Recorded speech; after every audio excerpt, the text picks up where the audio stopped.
వ్యాసాయ విష్ణురూపాయ వ్యాసరూపాయ విష్ణవే నమో వై బ్రహ్మనిధయే వాసిష్ఠాయ నమో నమః.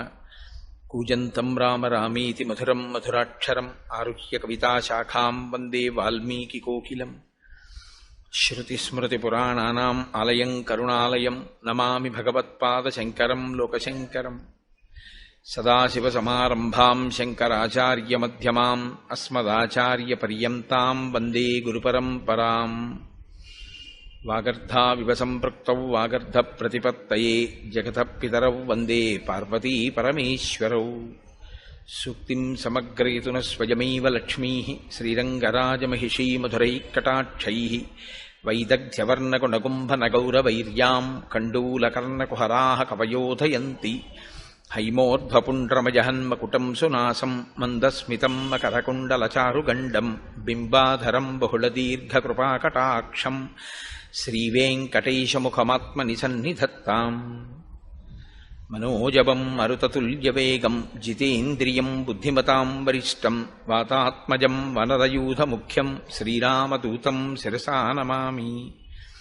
ఆపదామపహర్తారం దాతారం సర్వసంపదాం లోకాభిరామం శ్రీరామం భూయో భూయో నమామ్యహం.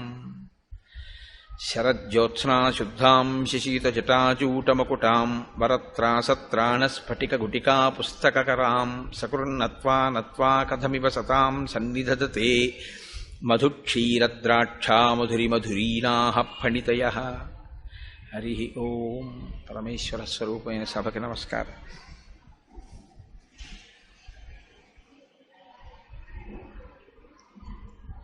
నిన్నటి రోజుతో మనం బాలకాండ పూర్తి చేసుకోగలిగాం. శ్రీరామాయణ అంతర్గతమైనటువంటి బాలకాండ పూర్తి చేసి ఈనాడు అయోధ్యకాండలోకి ప్రవేశిస్తున్నాం.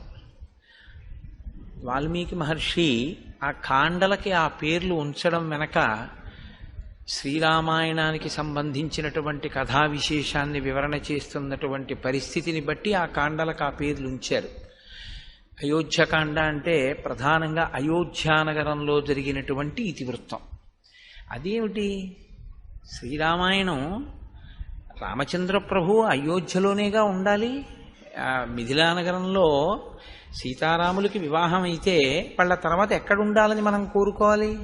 అయోధ్యలోనే ఉండాలి. ఆయన అయోధ్యనే పరిపాలించాలి. ఆయన అయోధ్యనే పరిపాలిస్తే ఇంకా ఆయన నరుడిగా రావడం అనవసరం. ఎందుకని అంటే ఆయన వచ్చిన అవతార ప్రయోజనాలు రెండు. ఒకటి రావణ వధ, రెండు మనుష్యుని యొక్క గొప్పతనాన్ని నిరూపించడం. ఇందులో మనుష్యుని యొక్క గొప్పతనాన్ని నిరూపించడంలో కొంత భాగం జరిగింది ఇప్పటికీ. మిగిలినటువంటిది రావణ సంహారం తర్వాత మళ్ళీ జరగాలి. ఎందుకంటే ఆయన మళ్ళీ రాజారాముడు కావాలి. కాబట్టి అయోధ్యలోనే ఆయన ఉండడు అన్నది సుస్పష్టం. అయోధ్యని విడిచిపెట్టవలసి ఉంటుంది కొంతకాలం. కాబట్టి ఇప్పుడు అయోధ్యని విడిచిపెట్టవలసి ఉంటుంది. కాబట్టి అయోధ్యని విడిచిపెట్టడానికి కావలసిన కారణం ఒకటి అయోధ్యకాండలోనే పుడుతుంది.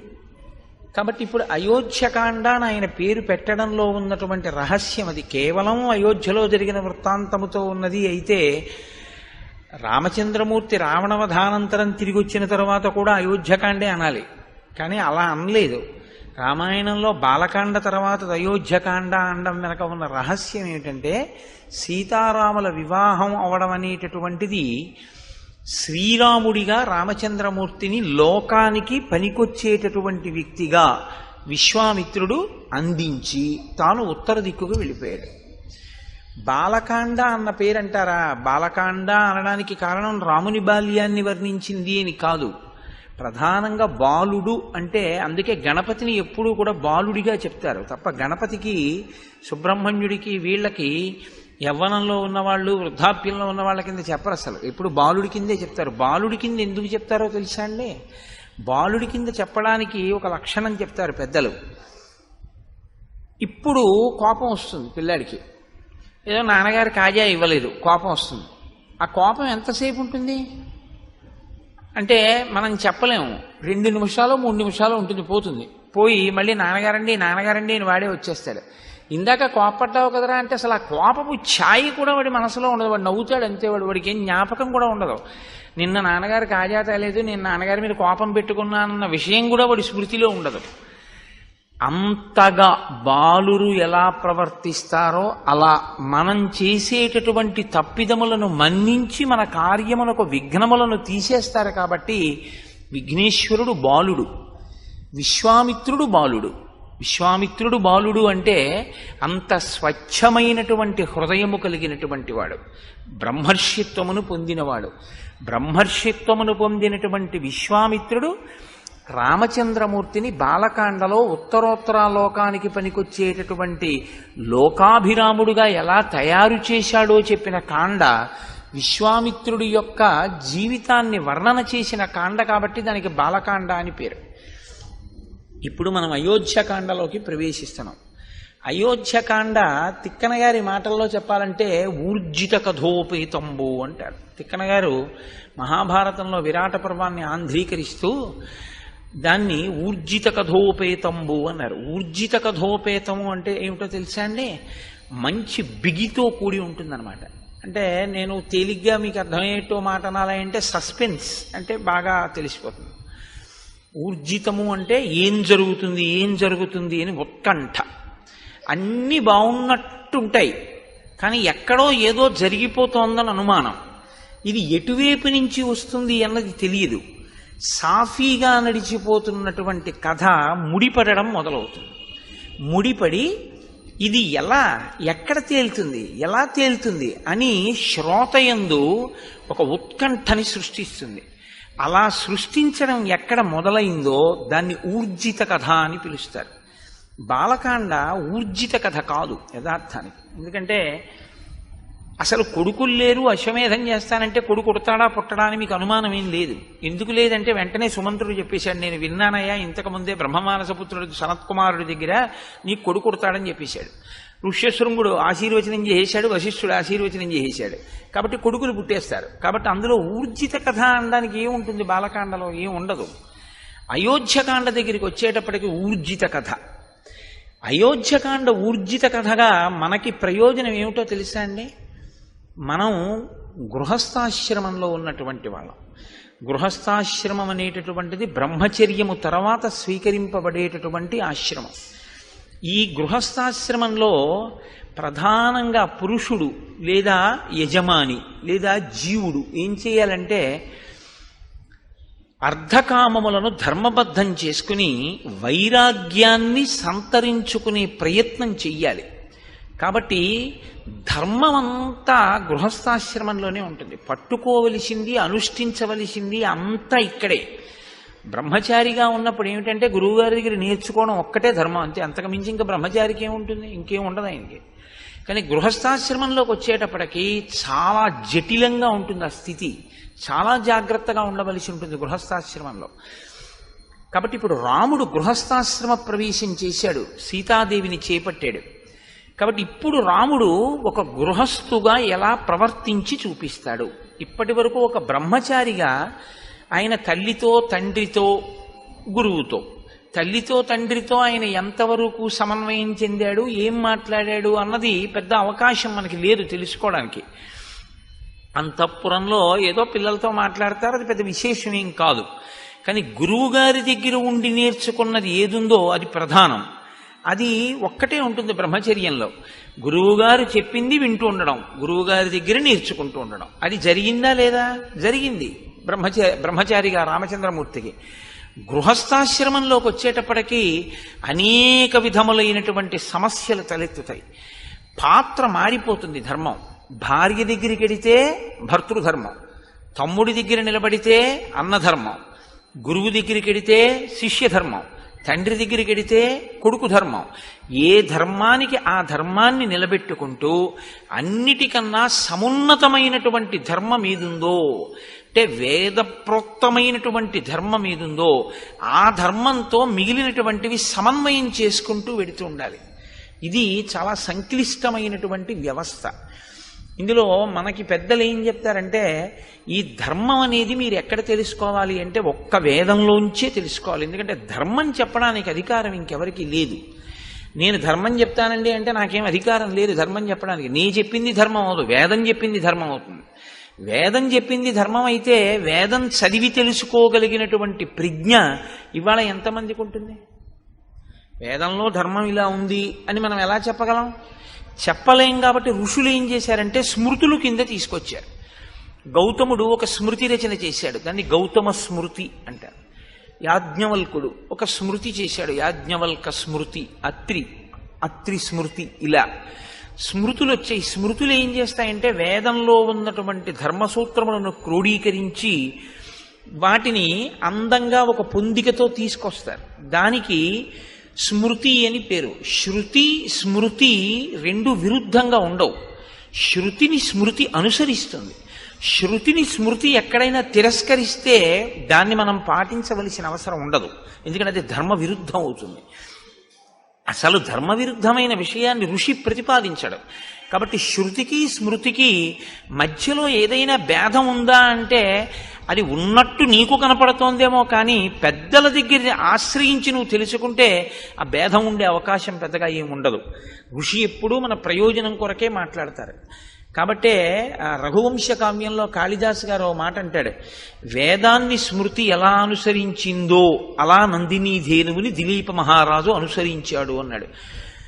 శృతేరివార్థం స్మృతి రన్వగచ్చత్ అన్నాడు. శృతి యొక్క అర్థం వేదం ఏం చెప్పిందో దాన్ని స్మృతి అనుసరించినట్లు దిలీపుడు ఆ గోవుని నందినీ ధేనువుని అనుసరించాడు అన్నాడు.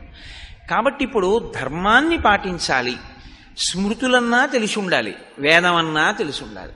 నాకు వేదమూ తెలియదు, స్మృతులు తెలియదు, మరి ఏం తెలుసుకుంటే ధర్మం తెలుస్తుంది? వేదోపబ్రహ్మణమైనటువంటి రామాయణంలో రాముడు ధర్మమూర్తి అయ్యాడు. ఎలా అయ్యాడు? పుట్టుక చేత ధర్మమూర్తి కాలేదు, ధర్మాన్ని అనుష్ఠించి ధర్మమూర్తి అయ్యాడు. కాబట్టి ఇప్పుడు నీవు శ్రీరామాయణం అయోధ్యకాండ ప్రత్యేకించి బాగా అర్థమైతే నీకు అనేకమైనటువంటి ధార్మిక విషయముల మీద అనుమానాలు తీరిపోతాయి. కానీ మీరు దాన్ని చాలా జాగ్రత్తగా అర్థం చేసుకోవలసి ఉంటుంది. అర్థం చేసుకుంటే మాత్రం అసలు గృహస్థాశ్రమంలో ఎలా బ్రతకాలి, ఎలా ఉంటాయి విషయాలు అన్నదాన్ని అసలు అయోధ్యకాండ ఆవిష్కరించినట్లుగా శ్రీరామాయణంలో మిగిలిన కాండలు చూపించలేవు. ఎందుకంటే సుందరకాండ ఉపాసన కాండ, అయోధ్యకాండ గృహస్థాశ్రమ ధర్మములను వివరించేటటువంటి కాండ. అందుకే అయోధ్యకాండ ప్రధానంగా ఎవరు విని తీరాలి అంటే గృహస్థాశ్రమంలో ఉన్నటువంటి వాళ్ళందరూ వినాలి, గృహస్థాశ్రమంలోకి వెళ్ళే వాళ్ళందరూ వినాలి. అంటే మినహాయింపు ఎవరికి ఉంటుంది? బహుశಃ ఉంటే శ్రీరామాయణాన్ని ఆదరణతో వినేటటువంటి సన్యాసికి తప్ప మిగిలిన వాళ్ళందరూ వినవలసింది. అంత గొప్ప కాండ అయోధ్యకాండ. కాబట్టి ఊర్జిత కథోపేతంబు ఇక్కడే రసకందాయంగా ఉంటుంది. అంటే కథ ఒక కొత్త పుంత తొక్కి అవతార ప్రయోజనం వైపుకి నడుస్తుంది. అది ఎలా నడుస్తుందో, ఎంత గమ్మత్తుగా నడుస్తుందో మీరు ఇప్పుడు అవధరించేటటువంటి ప్రయత్నం చెదురుగాని. నిన్నటి రోజున మీతో నేను ఒక మాట అని పూర్తి చేశాను. అన్ని ఋతువుల యందు సుఖములను అనుభవించారు సీతారాములు అంటూ నేను బాలకాండని పూర్తి చేశాను. అన్ని ఋతువుల యందు సుఖమును అనుభవించుట, ఈ మాట కొంచెం జాగ్రత్తగా మీరు పట్టుకోవాలి. మీకు సుఖంగా ఉందా అండి అంటుంటారు. ఈ ఫ్యాన్ పెట్టి మీకు సుఖంగా ఉందా అండి అంటారు. అంటే మీరు బాగా గుర్తుపెట్టుకోండి, అది ద్వంద్వము అని గుర్తు. ఖ అంటే ఆకాశం, సంస్కృతంలో ఖ అంటే ఆకాశం. ఆకాశానికి మార్పు ఏం ఉండదు అసలు, అది ఎప్పుడు అలాగే ఉంటుంది. దానిలో మబ్బులు వచ్చాయనుకోండి, మీకు ఇప్పుడు ఆకాశము మేఘావృతమైంది, ఆకాశంలో మబ్బులు తొలగిపోయాయి అనుకోండి, ఆకాశము నిర్మలంగా ఉంది. ఆకాశం ఏమైనా మారిందా? ఆకాశం ఏం మారలేదు. మబ్బులు కమ్మాయి, మబ్బులు పోయాయి. ఖ అంటే ఆకాశం, సు ఖ అంటే మనస్సు, ఖ అంటే ఆకాశం, సు ఖ అంటే బాగున్నట్టు నీకుంటే సుఖ. ఆ సు కాసేపటికి బాగుండనట్టు అనిపిస్తే దుఃఖ. ఖ అలాగే ఉంది, ముందున్న సు మారింది, దు మారింది, అంతే. ఇది పట్టుకోవడమే వైరాగ్యం వైపు వెళ్ళడానికి మొదటి మెట్టు. ఎందుకంటే సు ఎప్పుడూ సుగా ఉండిపోయింది అనుకోండి, సత్యమై కూర్చుంటుంది. అంటే మీకు నేను ఉదాహరణ చెప్పాలి అంటే, నేను అయోధ్యకాండ రాత్రి 11 అయినా చెప్తున్నాను అనుకోండి, మీకు దూ అవుతుంది. ఎందుకంటే 6:30కి మొదలెట్టింది బాగుంటుంది, 8:30 తర్వాత కొంచెం చెరగడం మొదలవుతుంది. 10 అంటే నాకు మీ విషయంలో అలా అనిపించట్లేదు, ఎందుకంటే ఎంత చెప్పినా వింటున్నారు. రాత్రి 12కు కూడా నేను చెప్పడం మొదలెట్టాను అనుకోండి, ఏమో దూ అవుతుందేమో, దేవుడు వీడి వదిలిపెట్టడా ఏమిటి మన్నని. కాబట్టి అప్పటి వరకు బాగున్నది అప్పుడు ఎందుకు బాగులేదు అంటే, అప్పటికి కావలసినటువంటిది ఒకటి ఆవశ్యకమైపోయి దానికి ఇది ప్రతిబంధకం అయిపోయింది. అప్పుడు ఈ దూ అవుతుంది. ఈ దూ రెండు తీసేసి ఖాగా ఉండిపోయాడు అనుకోండి, వాడే జ్ఞాని. అంతే. ఇది మీరు పట్టుకోవడంలోనే ఉంటుంది. కాబట్టి అన్ని ఋతువులలోనూ సుఖం అనుభవించేరి అంటే, ఆయా ఋతువులలో ఏది తీసుకుని ఎలా ఉంటే సంతోషంగా ఉంటుందో అలా వాళ్ళు ఉన్నారు. శీతాకాలంలో ఏసీ వేసుకు పడుకున్నాడు అనుకోండి, పిచ్చాడు అనుకుంటారు. వేసవి కాలంలో ఏసీ వేసుకు పడుకుంటే సుఖంగా ఉందంటాడు. అంటే ఏ ఋతువులో దేన్ని వాడుకుంటే మనస్సుకి సంతోషంగా ఉంటుందో అలా వాళ్ళు గడిపారు. అంటే సీతారాములు సంతోషంగా ఉన్నారా? మీకు అనుమానమా? అన్ని ఋతువులలోనూ సంతోషంగా ఉన్నారంటే 365 రోజులు సంతోషంగానే ఉన్నారు. ఇప్పుడు ఈ సంతోషానికి అడ్డేదైనా వచ్చిందనుకోండి, బాగా గమనించండి నేను చెప్పే మాటని. ఇప్పుడు ఈ సంతోషానికి అన్ని ఋతువులలో సీతారాములు సంతోషంగా ఉన్నారు. ఇప్పుడు సీతారాములు అడవికి వెళ్ళిపోతారు. పెద్ద విచిత్రం ఏంటంటే, మీకు తెలియదా నాకు తెలియదా, నేను దాచిపెట్టవలసిన అవసరం ఏముంది అందులో, నేను దాచిపెడితే మాత్రం మీకు తెలియదా? అడవికి వెళ్ళిపోయారు. అడవికి వెళ్ళిపోతే మీరు నేను ఏం చేస్తామంటే, ఇలా వేళ్లు విరిచి అయ్యయ్యయ్యో ఎంత పని చేసిందండి మందర, ఎంత పని చేసిందండి కైకమ్మ, రాముడు అడవికి వెళ్ళిపోయాడు, పాపం ఎంత కష్టపడుతున్నాడో అంటాం. ఆయనకి అది కాదు దూ కాదు, ఆయన అందుకని నవమి నాడు పుట్టాడు. ఆయన ఏమంటాడంటే, మా నాన్నగారిని సత్యంలో నిలబెట్టి నా ధర్మాన్ని నేను పోషించాను కాబట్టి నాకు సంతోషం అంటాడు. మీకు దుఃఖంలా కనపడుతున్నది రాముడికి దుఃఖం కాదు. అది రాముడికి దుఃఖం అయితే రామాయణం నేను చెప్పక్కర్లేదు, మీరు వినక్కర్లేదు. ఆయనకి ధర్మం కావాలంతే. ధర్మం పట్టుకుని ఉంటే ఆయనకి సంతోషం. ధర్మం వదిలేశాడో రాముడు, అది ఆయనకి ఇబ్బంది. అందుకే అసలు వదలడం. ఎప్పుడైనా వదిలిపెడతాడేమో అన్నట్టు అనిపిస్తుంది ఒక్కొక్కసారి, కానీ వదలడం, దాన్నే పట్టుకుంటాడు. ఇది మీరు రామపాత్ర వైపు నుంచి పట్టుకోవాలి.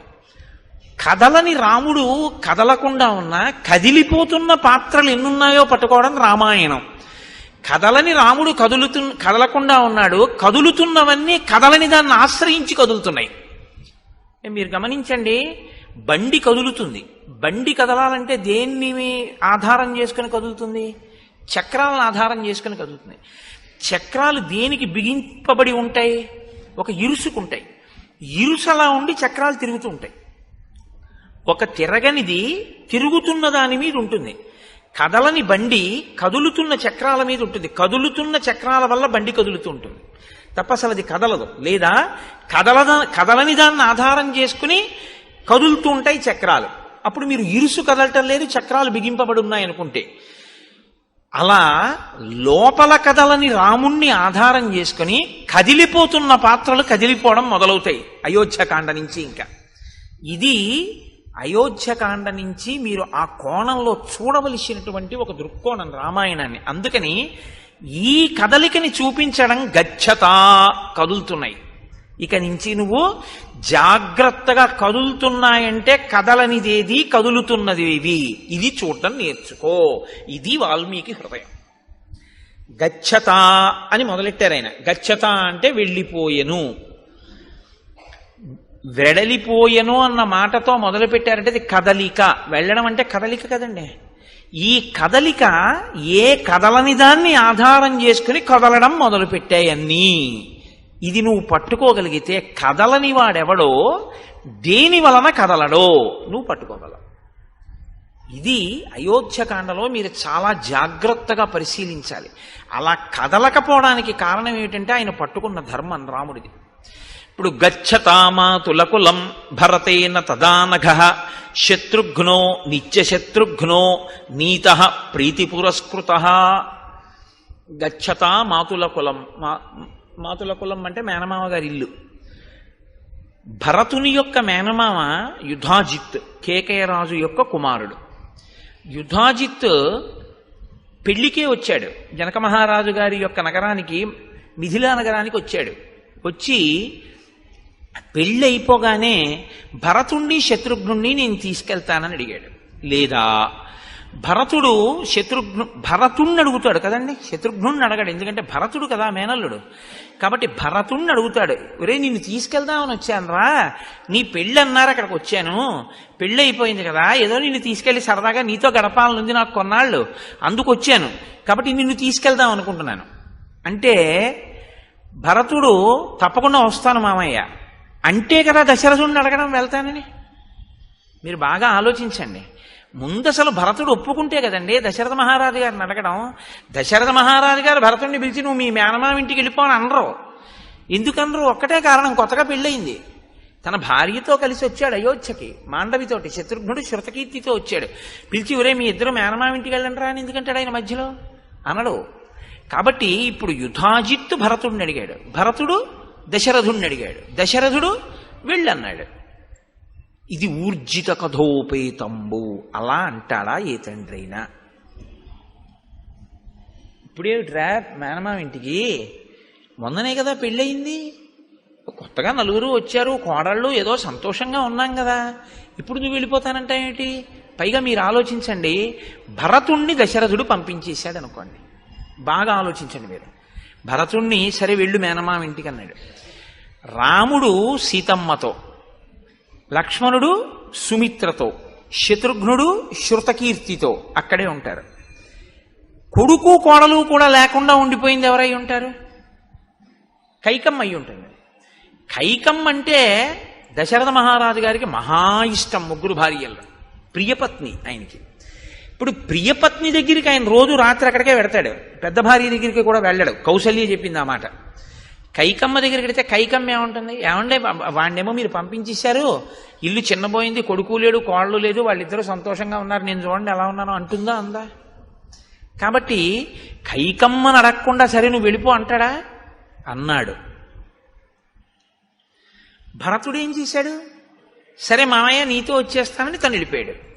వెళ్ళిపోతూ ఏం చేశాడు? శత్రుఘ్నుని తీసుకెళ్ళిపోయాడు. అసలు మొదటి శ్లోకంలో ఉందండి పట్టంతా అయోధ్యకాండలో. గచ్చతా మాతుల కులం భరతేన తదానగ శత్రుఘ్నో నిత్యశత్రుఘ్నో నీత ప్రీతి పురస్కృత. తీసుకెళ్లేటప్పుడు ఎలా తీసుకెళ్లాడు శత్రుఘ్నుణ్ణి? అత్యంత ప్రీతితో తీసుకెళ్లాడు. అత్యంత ప్రీతితో తీసుకెళ్ళడం దోషం కాదు. కానీ శ్రీరామాయణాన్ని మీరు జాగ్రత్తగా పరిశీలనం చేస్తే మాండవి శృతకీర్తి కూడా భరత శత్రుఘ్నులతో యుధాజిత్ ఇంటికి వెళ్ళినట్టు కనపడదు.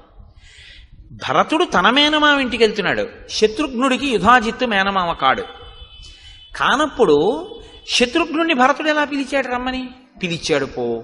శత్రుఘ్నుడు ఎలా వెళ్ళిపోయాడు? వెళ్ళిపోయిన వాడు ఇప్పుడు రమ్మన్నాడు, ఏమిటి రమ్మని బాగుంటుందా అని ఏమాత్రం అనుకోకుండా ప్రీతితో వెళ్ళిపోయాడు, ప్రీతితో తీసుకెళ్ళిపోయాడు.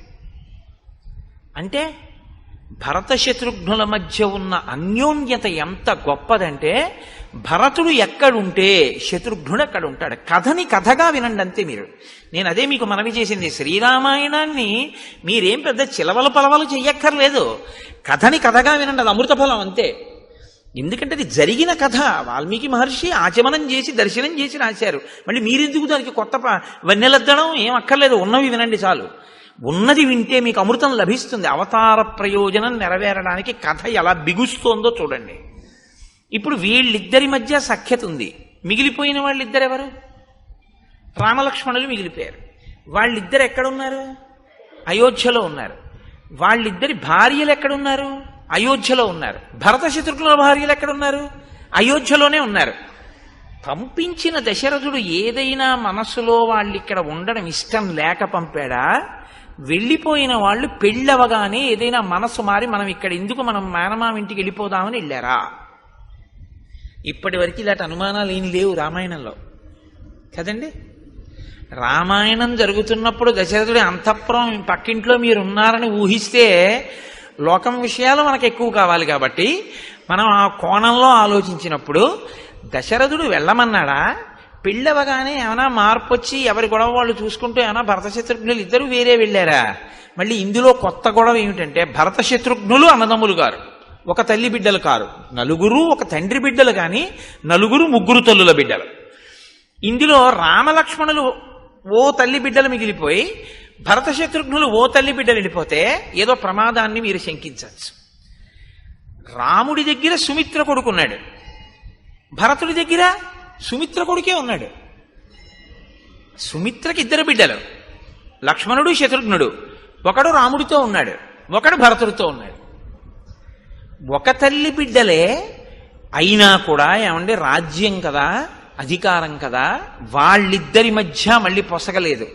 అందుకని ఒక ఆయన అటు చేరాడు, ఒక ఆయన ఇటు చేరాడు అనుకుందామా? అలా అనుమానం ఏమైనా ఉందా మీకు? ఊర్జిత కథోపేతంబు, ఆ కదలికలోనే ఎన్ని కదలికలు వచ్చాయో చూడండి ఆలోచనలు. భరతుడు అక్కడ కదిలితే శత్రుఘ్నుణ్ణి తీసుకుని వెళ్ళిపోతే ఎంత కదిలిందో చూడండి కథ, ఎన్ని ఆలోచనలు కదిలేయో చూడండి. ఇప్పటి వరకు అలా ఏమైనా అవకాశం ఉందా ఎక్కడైనా? లేదు. ఇంకిక్కడి నుంచి అన్నీ కదులుతుంటాయి లోపల. కాబట్టి ఇప్పుడు వెంటనే మహర్షి అంటారు, మాతులే నాశ్వపతిన పుత్రస్నేహేన లాలిత తత్రాపి నివసంతౌతౌ తర్ప్యమాణౌ చకామత భ్రాతరౌ స్మరతాం వీరౌ వృద్ధం దశరథం నృపం. మేనమామయైనటువంటి యుధాజిత్తు భరతుణ్ణి మాత్రమే తీసుకెడదామనుకున్నా శత్రుఘ్నుడి యందున్న ప్రీతి చేత భరతుడు శత్రుఘ్నుణ్ణి కూడా తీసుకుని వెళ్ళినా భరతుడి మేనమామయైన యుధాజిత్తు వీడు కూడా ఎందుకు వీడితోటన్న భావన ఆయనకేం లేదు. ఈ ఇద్దరు పిల్లలకి యుధాజిత్తు ఇంటికి వెళ్ళిపోయేటప్పుడు నేను అన్నయ్యతో వెళ్ళడం ఎందుకని శత్రుఘ్నుడికి లేదు, ఇప్పుడు తమ్ముణ్ణి తీసుకెళ్ళడం ఎందుకని భరతుడికి లేదు. అంటే అందరి మనసులు నిర్మలంగానే ఉన్నాయా? మరి ఎందుకు తీసుకెళ్ళినట్టు యుధాజిత్తు? ఒక్క కారణం చేత మాత్రమే తీసుకెళ్ళాడు, మేనమామగా తన ముద్దు చెల్లించుకోవడానికి. అంతకన్నా నువ్వు అనుమానాలు ఏమీ పెట్టుకోవద్దు. మహర్షి వేసినటువంటి సంకేతం. నువ్వు అంతకన్నా ఏమైనా అనుమానాలు పెట్టేసుకుంటావేమో, అక్కర్లేదు. ఎందుకని? పుత్రస్నేహేన లాలిత మాతులే నాశ్వపతిన. అశ్వపతి యుధాజిత్తుకున్న మారుపేరు. కేవలం మేనమామల ముద్దు, మేలైన ముద్దు, తాతలకు తా ముద్దు, తాను అబ్బాయి అని జానపదం. మేనమామల ముద్దు మేలైన ముద్దు, అందుకని మేనమామ తీసుకెళ్ళాడు. వాళ్ళు వెళ్ళారు. వెళ్ళిన వాళ్ళు అక్కడికి వెళ్ళిపోయారు కదా పెళ్ళవగానే. మరి భార్యల మీద కానీ తండ్రి మీద కానీ వాళ్ళంతా ప్రేమ లేని వాళ్ళ? మరి రామలక్ష్మణులు ఉన్నారు, వాళ్ళిద్దరు వెళ్ళిపోయారు. తల్లిదండ్రుల మీద ఏమండి మీరు ఏమైనా చెప్పండి కానీ రామలక్ష్మణులకి ప్రీతి ఎక్కువ, అందుకే వాళ్ళు పాపం ఎప్పుడు విడిచిపెట్టి వెళ్ళలేదు. వాళ్ళిద్దరూ మాత్రం చూడండి తగుదనమ్మా అని మేనమామ గారు ఇంటికి వెళ్ళిపోయారని మీరు అంటారేమో. వెంటనే మహర్షి అంటారు, సర్వ ఏవతు తస్యేష్ఠాః చత్వారః పురుషర్షభాః స్వశరీరాబ్దినిర్వృత్తాః చత్వార ఇవ బాహవః. దశరథ మహారాజు గారికి రామ లక్ష్మణ భరత శత్రుఘ్నులు నలుగురి యందు ఉన్నటువంటి ప్రీతి ఎటువంటిదంటే తన శరీరములోనే ఉన్నటువంటి ఉత్పన్నమైన 4 బాహువుల యందు తనకి ఎలా సమానమైన ప్రేమ ఉంటుందో దశరథుడికి కూడా అలాగే నలుగురు కొడుకుల మీద సమానమైనటువంటి ప్రేమ ఉన్నది. అంతే తప్ప భరత శత్రుఘ్నుల మీద తక్కువ ప్రేమ, రామలక్ష్మణుల మీద తక్కువ ప్రేమ అలా ఏం ఆయనకి లేదు. ఆయన మేనమామ పిలిచాడు, పంపించాడు.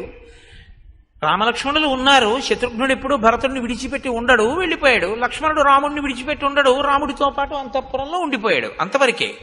కాబట్టి భ్రాతరౌ స్మరతాం వీరో వృద్ధం దశరథం నృపం. వెళ్ళిన భరత శత్రుఘ్నులు ఎప్పుడూ దశరథ మహారాజు గారిని తలుచుకుంటూ ఉంటారు. ఎందుకు తలుచుకుంటూ ఉంటారు అంటే నాన్నగారు పెద్దవారు అయిపోయారు, అది కారణం. వృద్ధం, అరే నాన్నగారు పెద్దవారు అయిపోయారే, మనం మామయ్య ఇంటికి వచ్చాం, సంతోషంగా గడుపుతున్నాం. కానీ పెద్ద ఆయన పాపం నాన్నగారి దగ్గర మనం ఉంటే నాన్నగారు సంతోషించి ఉండేవారు, నాన్నగారికి మనం శుశ్రూష చేసి ఉండేవాళ్ళం, ఇక్కడికి వచ్చాం, పెద్దవారు నాన్నగారు ఎలా ఉన్నారో అని వాళ్ళు నాన్నగారిని తలుచుకుంటూ ఉంటారు తప్ప వాళ్ళకి ఇంకా ఏ విధమైనటువంటి అన్యమైన ఆలోచన వాళ్ళకి లేదు. దశరథుడికి ఉన్నట్టు కనపడదు. యుధాజిత్తుకి లేదు, రామలక్ష్మణులకి లేదు, కానీ కదిలారు. కదలిక మాత్రం సంభవించింది. తేషామపి మహాతేజ రామో రతికరపితు స్వయంభూరివ భూతానాం బభూవ గుణవత్తరః. ఈ అంతఃపురంలో రామలక్ష్మణులు ఉన్నప్పుడు దశరథ మహారాజు గారు పరిపూర్ణమైనటువంటి తృప్తినే పొందుతున్నాడు. ఎందుకు పొందుతున్నాడు అంటే, నలుగురు కొడుకులైనా అందులో పెద్దవాడైనటువంటి రామచంద్రమూర్తి యొక్క గుణముల శోభ అటువంటిది. మహాతేజ, గొప్ప తేజోవంతుడు. రామో రతికర పితుహు, తండ్రికి సర్వకాలములయందు తృప్తిని కలిగించేటటువంటి మనస్తత్వం ఉన్నవాడు. స్వయంభూరివ భూతానాం బభూవ గుణవత్తరః, ఆయన పరాక్రమశాలి, పైగా అందరి చేత కూడా అన్ని భూతములకు కూడా ప్రీతిపాత్రుడు. అటువంటి రాముడు అంతఃపురంలో ఉన్నాడు.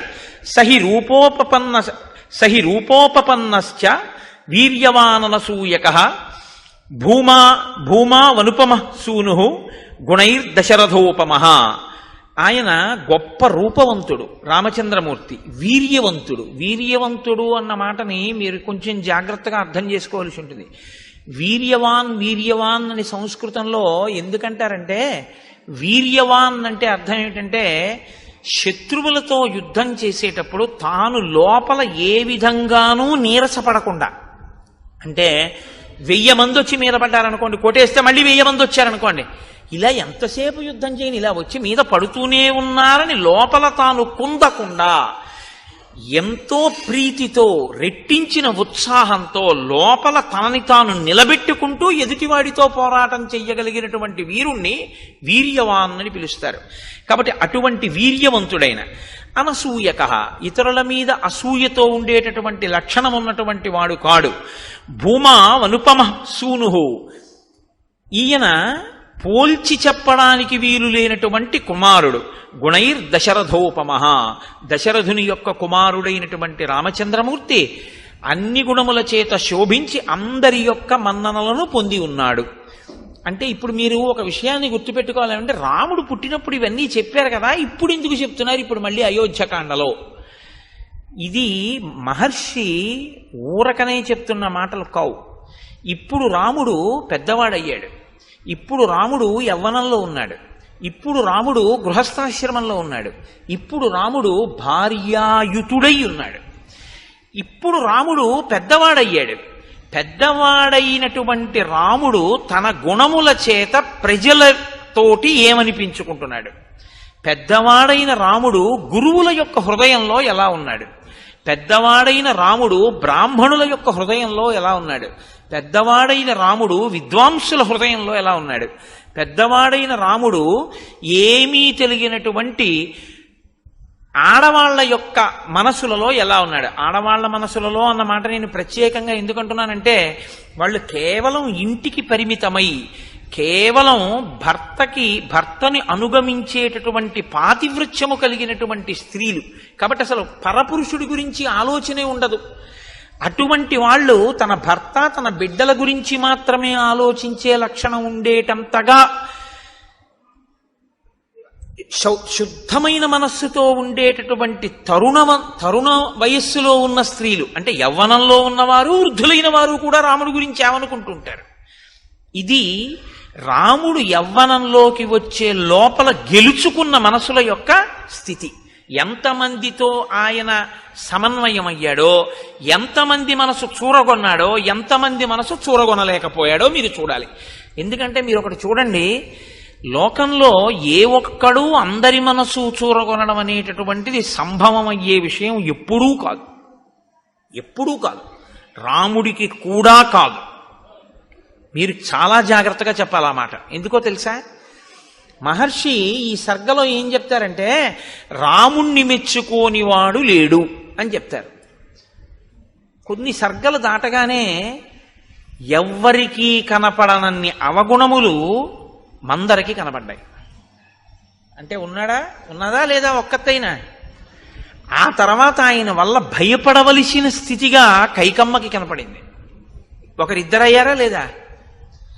కాబట్టి మీ ప్రయత్నంతో మీరు గెలుచుకోవడం సాధ్యం కాదు. మీ మంచితనాన్ని అర్థం చేసుకోగలిగిన స్థితి కూడా లోకానికి ఉండాలి. అప్పుడు మీరందరితో మంచివారు అనిపించుకుంటారు. కానీ నేను ఏ తప్పు చేశానని నన్ను చెడ్డవాడన్నాడండి అని మీరు బాధపడకూడదు. ఎందుకంటే అది వాళ్ళ సంస్కారం, అంతే. మీరేం చేస్తారు దానికి? రాముడు అంత జాగ్రత్త తీసుకున్నాడు. ఊరుకున్నాడా రజకుడు? ఎక్కడో ఏడాది పాటు సీతమ్మ తల్లిని రావణాసురుడు కొలువుకూటంలో ఉన్నదాన్ని తీసుకొచ్చి ఏలుకున్నటువంటి వెర్రి రాముడు నేను అటువంటి వాణ్ణి కానన్నాడు. అన్నాడా లేదా? అగ్ని పరీక్ష చేస్తే మాత్రం ఊరుకున్నాడా? అనేవాడు అంటూనే ఉంటాడు. ఆ అన్నవాడు ఎన్నాళ్ళు అన్నాడని అడిగారు. పుర్రె మారిపోయిందేమో కానీ వాడికి ఆ వాచాలత్వం అలవాటు ఉండిపోయి ఆయన ద్వాపరయుగం వరకు అంటూనే ఉన్నాడు. ఆఖరికి కృష్ణుడు కనబడితే కూడా అన్నాడు. అంటే అప్పుడు పక్కనున్న బలరాముడు అన్నాడు, ఈ అలవాటు ఇవ్వాల్టిది కాదన్నాయా, నువ్వు రాముడుగా ఉన్నప్పటి నుంచి ఉందిరా తమ్ముడు. అప్పుడు ఇలాగే వాగాడు వదిన మీద. ఇహ ఈ పుర్రె తనంత తాను మారదు, ఈ పుర్రె నువ్వు పగలగొట్టే అన్నాడు. అంటే అప్పుడు కృష్ణుడు పగలగొట్టేశాడు ఆ పుర్రె. అంత మౌఢ్యంతో ఉంటారు ఒక్కొక్కళ్ళు. కాబట్టి వాళ్ళకి మీరు మంచి అవ్వాలి అని మీరు కోరుకోకూడదు కూడా. మీరు ధర్మపదంలో ఉన్నారా లేరా? అంతేగాని నాకు 198 మందే మంచివాడన్నారండి, 2 ఓట్లు రాలేదని దాని గురించి బాధపడిపోకూడదు. అలా ఉండదు లోకంలో. ధర్మాన్ని మీరు పట్టుకున్నారా లేదా అంతవరకు. కాబట్టి నతు నిత్యం ప్రశంతాత్మ మృదుపూర్వంతు భాషతే ఉచ్యమానోపి పరుషం నోత్తరం ప్రతిపద్యతే. రాముడి గురించి వినడం అంటే గృహస్థాశ్రమంలో ఉన్నవాడు నేర్చుకోవలసిన విషయాన్ని మీరు పట్టుకోవలసి ఉంటుంది. సతు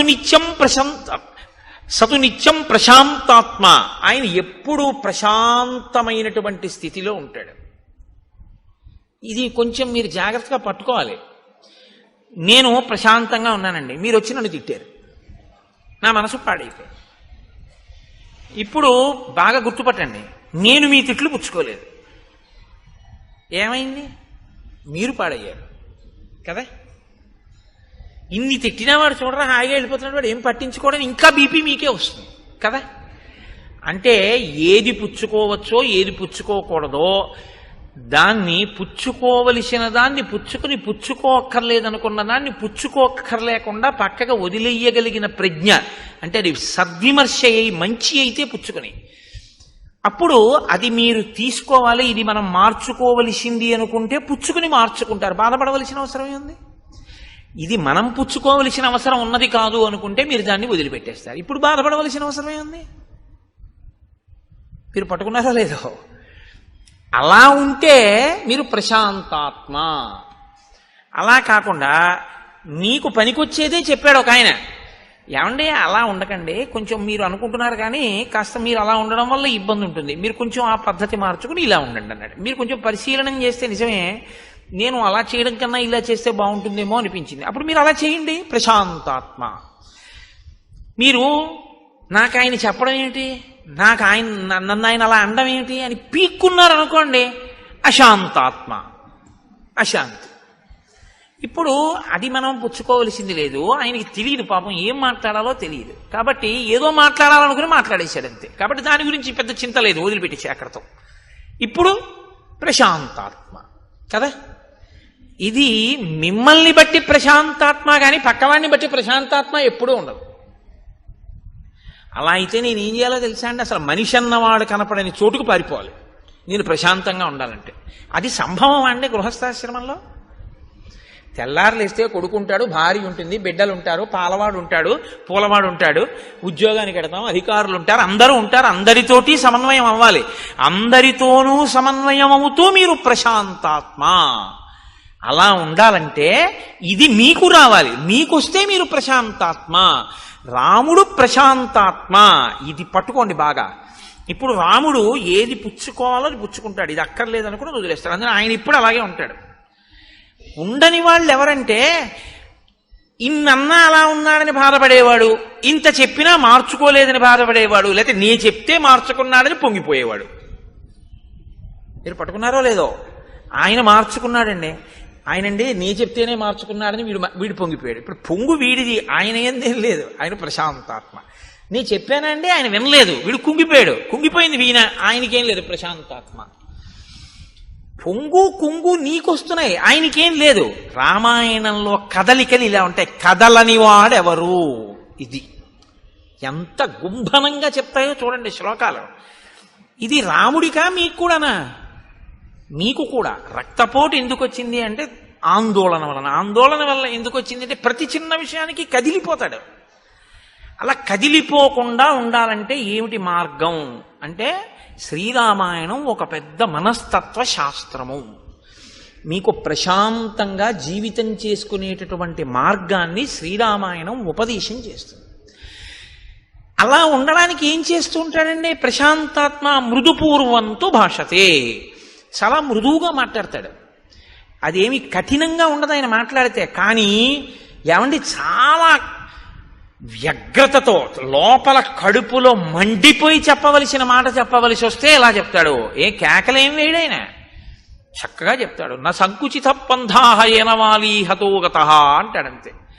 వాలి విడిపోయిన మార్గం మూసుకుపోలేదని సుగ్రీవుడికి చెప్పు అంటే, మాట వినకపోతే వాళ్ళ అన్నయ్య ఎటు వెళ్ళాడో అటు వెళ్ళిపోతాడని చెప్పు అంటే చచ్చిపోతాడని చెప్పు. చక్కగా మాట్లాడతాడు. ఎంత అందంగా మాట్లాడతాడో. ఎవరో సరే ఎందుకులేండి, ఇప్పుడు ఏదో రామాయణం మృదువుగా మాట్లాడే దానికి కఠినంగా మాట్లాడే ఉదాహరణ నేను చెప్పడం ఎందుకు. కాబట్టి మృదుపూర్వంతో భాషతే, మృదువుగా మాట్లాడతాడు. కాబట్టి ఆయన లోపల కదలడు. ఒకవేళ నిష్కారణంగా ఎవడో కటువుగా మాట్లాడితే మరి అప్పుడు ఏం చేస్తాడండి? ఉచ్యమానోపి పరుషం నోత్తరం ప్రతిపద్యతే. అవతలవాడు చాలా ఉద్రేకంగా మాట్లాడుతున్నాడు, ఇప్పుడు తాను కాని మళ్ళీ మాట్లాడితే అది ఖచ్చితంగా ఉద్రేకానికే వెడుతుంది. అప్పుడు ఆయన మాట్లాడు, ఆయన మౌనంగా ఉంటాడు. ఆయన మౌనంగా ఉండి అవతల వాడిని బాగా మాట్లాడనిస్తాడు. ఎంత ఉద్రేకపడగలడో అంత ఉద్రేకపడనిస్తాడు. ఆయన నిశ్శబ్దంగా అవేం పుచ్చుకోడు. పుచ్చుకుంటే కదండి వచ్చిన బాధ. ఇప్పుడు నన్ను తిట్టాలని మీరు అనుకున్నారనుకోండి, అనుకుని నన్ను తిట్టేశారు, కానీ నేను అప్పుడు నిద్రపోతున్నాను. ఏమైనా ప్రయోజనం ఉందా? మీరు తిట్టారని కూడా నాకు తెలియదు. లేచుండి నేను పుచ్చుకోపోయినా అంతే. మీరు 1000 రూపాయలు ఇస్తే నేను పుచ్చుకోలేదనుకోండి, నేను ఆయనకి 1000 రూపాయలు ఇచ్చానండి అని మీరు అనగలరా? నేను పుచ్చుకుంటే కదా మీరు నాకు ఇచ్చినట్టు. మీరు తిట్టారు, మీరు తిట్టానని మీరు అనుకుని ఉద్రేకపడాలంతే, నేను పుచ్చుకుంటే కదా. ఇది రాముని యొక్క స్వభావం. ఇది యథార్థానికి ఏమిటంటే రాముడు అలా ఉన్నాడంటే ప్రశాంతాత్మ, నువ్వు కూడా అలా ఉండాలనుందా? రాముడు ఇలా ఉన్నాడు, నువ్వు అలా ఉండు. మార్గాన్ని చెప్తున్నారు మహర్షి. ఎందుకంటే గృహస్థాశ్రమంలో మనం వివిధమైనటువంటి వ్యక్తులతోటి ఆ సందర్భంలోకి వస్తాం. నాకు ఒక మిత్రుడు ఉండేవాడు, ఎప్పుడూ ఎవరినో ఒకళ్ళని తిట్టేవాడు. రోజు ఆఫీసులో రోజు దెబ్బలాడేవాడు. మొన్న మా అమ్మాయి పెళ్లి భోజనానికి వస్తే నేను అన్నాను కూడా, నీ గురించి ఉపన్యాసంలో చెప్తున్నాను ఆయన ఈ మధ్యని. అంటే అతను అన్నాడు, నేను రోజున అన్నాను, ఏమయ్యా నువ్వు రోజు ఎవరో ఒకరితో దెబ్బలాడతావు కదా, అసలు ఎవ్వరూ దెబ్బలాడకుండా నువ్వు దెబ్బలాడినా మౌనంగా ఉన్నారనుకో, ఏం చేస్తావయ్యా, ఎలా దెబ్బలాడతావు అన్నాను. దెబ్బలాడకపోతే నాకు నిద్ర పట్టదండి కోటేశ్వరారు అన్నాడు. మరి దెబ్బలాడకపోతే ఎవ్వరూ దెబ్బలాడకుండా అందరూ మౌనంగా ఉన్నారు, నువ్వేమన్నా ఊరుకున్నారు, ఏం చేస్తావు అన్నాను. మా ఆవిడితో దెబ్బలాడతానన్నాడు. మీ ఆవిడ దెబ్బలాడకపోతే అన్నాను. మా ఆవిడితో ఎలా దెబ్బలాడాలో నాకు తెలుసు అన్నాడు. నేను తెల్లబోయాను, ఎలా దెబ్బలాడతావు అన్నాను. ఆవిడని ఎలా దెబ్బలాడగలవు నువ్వు ఆవిడితో అన్నాను. ఏముంది, ఇంటికి వెళ్ళి అడుగుతాను, ఉత్తరాలు ఏమైనా వచ్చాయా అని అడుగుతాను. వచ్చాయి అందనుకోండి. కన్యాదానం ఎందుకు చేశాడు మీ నాన్న? కన్యాదానం చేసి నాతో పంపడం ఎందుకు? రోజుకో ఉత్తరం రాయడం ఎందుకు? నీకేమో పుట్టింటి మీద వ్యామోహం కల్పించడం ఎందుకు? నిమిషానికోసారి నువ్వు పుట్టింటికి ఎడతాను అనిపించేటట్టుగా చేయడం ఎందుకు? ఎందుకు కాపాడి దానికి ఆ పుట్టింట్లోనే ఉంచుకోపోయాడా? ఎందుకు ఇచ్చినట్టు పిల్లలని చెప్పి అయిన దానికి కాని దానికి చెలరేగిపోతాను అలా మెట్ల మీద. ఆవిడ కోపం వచ్చేదో ఉంటుంది. నేనన్నాను, మరి ఉత్తరం రాయిపోతే అన్నాను. కన్యాదానం చేసేసాడుగా, ఇంకా ఏమైపోతాయి ఆయనకి ఎందుకు? ఓ క్షేమంగా ఉన్నావా ఏమిటని కూడా ఉత్తరం రాయడు. ఎంత గొప్ప నాన్నే మీ నాన్న అంటానన్నాడు. అయ్య బాబోయ్ నాయన నీతో చాలా కష్టం రా అన్నాను. కాబట్టి అలా ఉన్నాడనుకోండి, మీరేం చేస్తారు దానికి? అప్పుడు రాముడు ఏం చేస్తాడంటే మౌనంగా ఉంటాడు అన్నారు మహర్షి. నోత్తరం ప్రతిపద్యతే, ఏమీ మాట్లాడ్డు, నిశ్శబ్దంగా ఉంటాడు. ఆయన నిశ్శబ్దంగా, నేను మాట్లాడను, జవాబు చెప్పను ఇప్పుడు, అంతే. అలా ఉంటాడు. కథంచిదుపకారేణ కృతే నైకేన తుష్యతి నస్మరత్యపకారాణం శతమప్యాత్మవర్తయ. కథంచిదుపకారేణ, కథంచి అంటే కావాలని చేసింది కాదు, అనుకోకుండా చేసిన ఉపకారం. అనుకోకుండా ఆయన వల్ల ఒక ఉపకారం జరిగింది. కావాలని చేద్దామని చేసిన ఉపకారం ఏం కాదది. కథంచిత్ ఉపకారేణ కృతే నైకేన తుష్యతి. అలాంటి ఉపకారం ఒక్కటైనా సరే ఎంతో సంతోషపడిపోతాట. గుర్తుపెట్టుకుని ఆయనండి నాకు ఈ ఉపకారం చేశారు, ఆయనండి నాకు ఈ ఉపకారం చేశారంటట. నిజంగా ఆయన ఏం కావాలని ఏం చేయలేదు. ఏదో రాముడు నేను ఓ దగ్గర కూర్చున్నాం అనుకోండి, రాముడు టికెట్ కొనుక్కుందామని ఎడుతున్నాడు, రాముడు పెట్టి నా పెట్టి పక్కన పెట్టాడు, నాకేం చెప్పలేదు, వెళ్ళిపోయాడు. ఈలోగా ఓ దొంగ అటుగా వచ్చాడు, ఆ పెట్టి పట్టుకెడదాం అనుకుని నా పెట్టి అనుకుని పట్టుకెళ్ళలేదు, పక్క వాళ్ళ పెట్టి పట్టుకుని వెళ్ళబోయాడు, పట్టుకున్నారు, కొట్టారు. కొడుతుంటే అసలు నేను ఆ పెట్టి జోలికి వెళ్దాం అనుకున్నాను, ఆ పెట్టి అటుకుపోతే పోయేది, ఆయన టికెట్ కోసం వెళ్ళాడు, ఆయన పెట్టి అనుకుని నేను ఎత్తుకుపోలేదన్నాడు. ఇప్పుడు రాముడు అనుకుంటాట, నేను ఆయనకి అప్పజెప్పపోయినా నా పెట్టె ఆయన పెట్టె పక్కన పెట్టడం వల్ల నా పెట్టె దొంగతనం కాకుండా రక్షింపబడింది. ఇప్పుడు నేనేమైనా రక్షించానా ఆయన పెట్టెని? ఆయన నాకు అప్పచెప్పాడా, నేను రక్షించానా? నేను రక్షించలేదు. ఆయన పెట్టె నా పెట్టె పక్కన పెట్టాడు, దొంగడు అనుకున్నాడు, రెండు పెట్లు నావనుకుని. నీ చెయ్యాలని చెయ్యకపోయినా ఉపకారం నా వలన అనుకోకుండా ఒక ఉపకారం జరిగినంత మాత్రం చేత దాన్ని తలుచుకో మహానుభావుడు ఎంత ఉపకారం చేశాడో అని కృతజ్ఞతతో పొంగిపోతుంటట రాముడు. కథంచిత్ ఉపకారేణ కృతేనైకేన తుష్యతి నస్మరత్యపకారాణం శతమప్యాత్మవర్తయ. కావాలని 100 అపకారాలు చేశాడు వాడు. చిరునవ్వు నవ్వుతాడు అది గుర్తొచ్చినప్పుడు. ఇచ్చివాడు పాన్లిద్దరూ తెలియనితనం, ఏం చేస్తాం అమాయకత్వం అంటే అంతే. అంతేకాని అది తలుచుకుని వ్యగ్రత పడిపోతాడు. ఎంత పని చేసేశాడని ఓ దాని మీద పీకేసుకుని ఆందోళన పడిపోట. మీరు చూడండి, రామాయణం విన్నంత తేలిక కాదు. కొందరి ఇళ్లల్లో ఒకసారి దయానంద సరస్వతి మహారాజ్ దగ్గరికి ఒక ఆవిడ వెళ్ళి ఓ మాట అడిగారు, మీరు భగవద్భక్తి కలిగినటువంటి వాళ్ళ వల్ల ప్రశాంతత ఉంటుందంటారు, మా అత్తగారు ప్రతిరోజు 2 గంటలు పూజ చేస్తుంది, మిగిలిన 22 గంటలు తిడుతూనే ఉంటుంది, మరి 2 గంటల పూజ వల్ల ఉపయోగం ఏమిటని అడిగింది ఆవిడ. అంటే దయానంద సరస్వతి అన్నారు, ఆ పూజ వల్ల నువ్వు 2 గంటలు ప్రశాంతంగా ఉండడమే అన్నారు. కాబట్టి శతమప్యాత్మవత్తయ, 100 తప్పులైనా సరే రాముడు పట్టించుకోట. ఆత్మవత్తయ, తాను ఆ స్థితిలో ఉంటాడు కాబట్టి అవతల వాళ్ళ అమాయకత్వాన్ని క్షమించేస్తాడు. మా అబ్బాయి అండి, నేను తొడ మీద కూర్చోబెట్టుకుంటే వాడు లాగి నన్ను లెంపకాయ కొట్టాడు. చిన్న పిల్లాడు, వాడికి ఏం తెలుసు? వాడికి నాన్నగారి గడ్డం చూశాడు, దేవుడు కొత్తగా నాన్నగారి గడ్డం పెంచారనుకున్నాడు, ఆ గడ్డం పట్టుకోపోయి ఓ లెంపకాయ కొట్టాడు. చుర్రు మంది నాకు, నేను లాగి లెంపకాయ కొడతానా? ఆ చెయ్యి తీసి, అమాయకత్వం తెలియదు పిల్లాడికి, ఇలా అన్నాడు, ఎంత దెబ్బ తగిలిందిరా అని ఓ ముద్దు పెట్టుకుని, నాన్న కొట్టకు అన్న 2 చేతులు నా చేత్తో పట్టుకుంటాను కాసేపు. అలా కొట్టకూడదు, దెబ్బ తగిలింది చూసా, నీ పెట్టిందా లేదా? ఎందుకు మన్నించగలిగాను? నా బిడ్డ అమాయకుడు, వాడికి ఏం తెలుసు? వాడికి ఏం తెలుసు పాపం, పోలేండి ఏదో వాడికి ఏం తెలుసు, ఏదో అలా చేశాడు అన్నారనుకోండి, మీరు ప్రశాంతంగా ఉంటారు. అవతల వాడి యొక్క అజ్ఞానము మన్నింపబడింది. అందుకే పెద్దలు ఏం చెప్తారంటే, 3 నీకు తెలిసి ఉంటే నీకు ఇబ్బంది ఉండదంటారు. లోకంలో నీతో సమానులు కనపడతారు, నీకన్నా అధికులు కనపడతారు, నీకన్నా తక్కువ వాళ్ళు కనపడతారు. ఈ 3 లేకుండా అసలు నువ్వు సమాజంలో తిరగడం కుదరదు. అసలు ఈ 3 విషయంలో మీరు లోపల ఏదైనా బయాస్ అంటారు ఇంగ్లీష్లో, అన్యథా మనసులో భావం ఉందనుకోండి, మీరు ఇమడలేరు, ఇబ్బంది పడిపోతారు. మీరు ఒక చోటికి వెళ్ళారంటే మీతో సమానులు ఉంటారు, మీకన్నా కింద వాళ్ళు ఉంటారు, మీకన్నా పై వాళ్ళు ఎప్పుడూ ఉంటారు. మీరు చదువుకుంటుంటే మీకన్నా బాగా చదివే వాళ్ళు ఉంటారు, మీతో సమానులు ఉంటారు, మీ అంత చదవలేని వాళ్ళు ఉంటారు. శాస్త్రం ఎప్పుడూ ఏం చెప్తుందంటే, ఈ 3 పట్ల నిశ్చితాభిప్రాయం ఉండాలి నీకు. నీతో సమానులు గౌరవం, నీతో సమానులైనటువంటి వారి యందు ఆదరం ఉండాలి, ప్రేమ, కలిసి తిరిగేటటువంటి సుహృత్ సంబంధం ఉండాలి. నీకన్నా ఉన్నతులు గౌరవం ఉండాలి. మహానుభావుడు ఎంత సాధన చేశాడో, నాకన్నా అంత పైమెట్టు మీద నించున్నాడో, ఆయన్ని మనం చూసి నమస్కారం చేసి ఆయనలా మనం కూడా అవ్వాలని నువ్వు గౌరవించగలగాలి.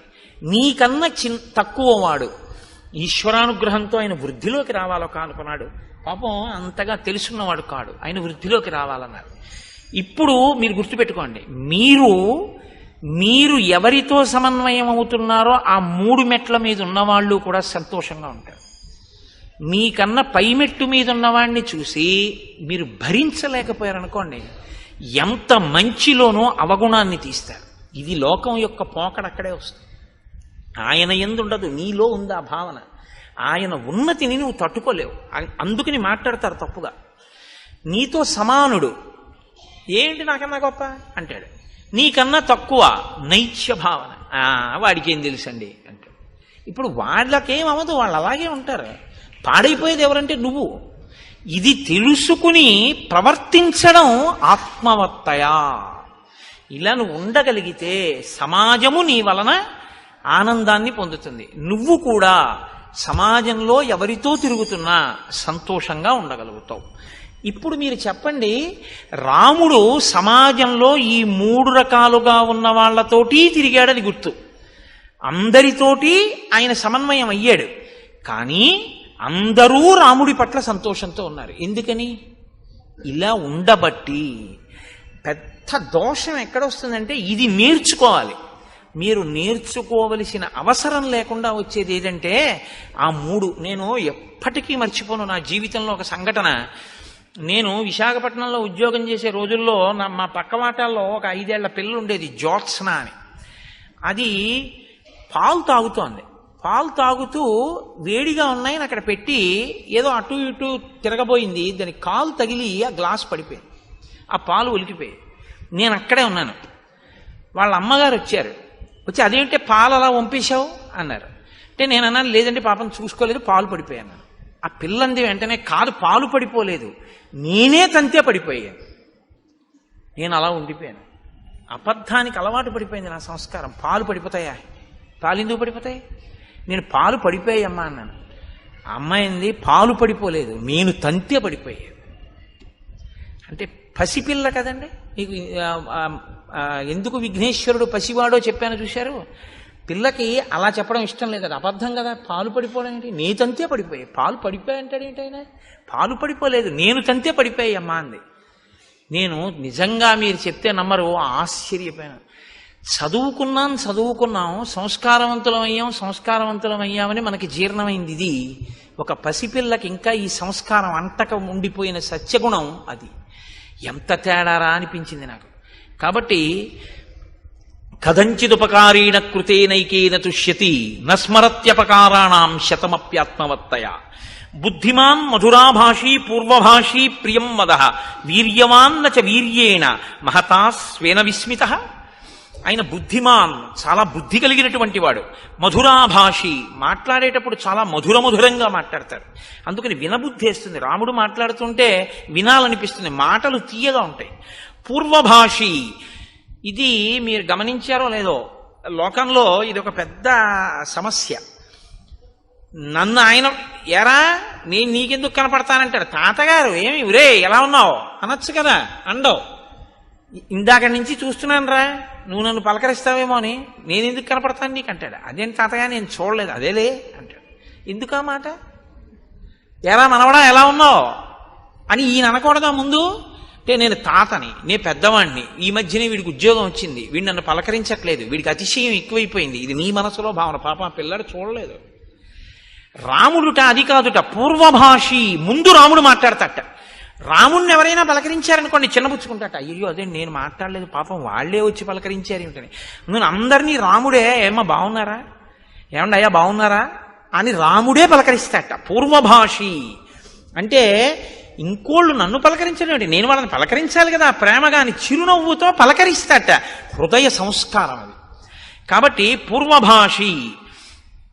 అటువంటి రాముడు ప్రియం వదః వీర్యవాన్న చ వీర్యేణ మహతా స్వేన విస్మితః.